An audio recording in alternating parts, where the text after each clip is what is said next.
সবশেষে কলিযুগের প্রতিনিধিত্বকারী ধাম অর্থাৎ পুরী ধাম সম্পর্কে আলোচনা করা যাক। পুরী ধাম বা জগন্নাথ পুরী পূর্ব ভারতের ওড়িশা রাজ্যে অবস্থিত। কলিযুগে ভগবান বিষ্ণুর সাকার রূপ শ্রী জগন্নাথ দেব বড় ভাই বলরাম এবং বোন সুভদ্রাকে নিয়ে এই মন্দিরে অবস্থান করছেন। ভগবান শ্রীকৃষ্ণের জীবনাবসানের পর তার মৃতদেহ সৎকারের জন্য অর্জুন চিতায় অগ্নিসংযোগ করেছিলেন।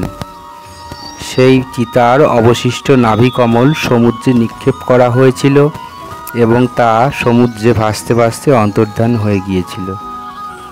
এদিকে মালবের মহারাজা ইন্দ্রদ্যুম্ন এবং মহারানী গুন্ডিচার মনে ছিল চরম আকুলতা উৎকণ্ঠা সাকারে বিষ্ণুকে পূজা করার।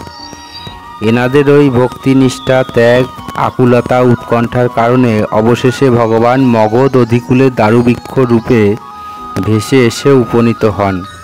পরবর্তী সময় দেব বিশ্বকর্মা এই দারুবৃক্ষ খোদাই করে বিগ্রহত্রয় নির্মাণ করেছিলেন। হিন্দুদের এই রকম আরও বিখ্যাত অন্যান্য অনেক মন্দির, তীর্থস্থান ইত্যাদি বিষয়ে নিয়মিত ভিডিও ছোট এবং বড় আকারে আমার এই চ্যানেলে আপলোড করা হয় এবং ডেসক্রিপশন বক্সে, এই ভিডিওর ডেসক্রিপশন বক্সে এই ধরনের অনেকগুলো ভিডিও লিংক আমি দিয়ে রাখলাম। আপনারা চাইলে সেখান থেকেও ভিডিওগুলো দেখে নিতে পারেন এবং সেই সাথে চ্যানেলে নতুন হয়ে থাকলে অবশ্যই চ্যানেলটি সাবস্ক্রাইব করে পাশে থাকা বেল আইকনটি প্রেস করবেন এবং ভিডিওটি লাইক, কমেন্ট ও শেয়ার করতেও ভুলবেন না। নমস্কার, সকলেই ভালো থাকবেন। ঈশ্বর আপনাদের সকলের মঙ্গল করুন। জয় গুরু।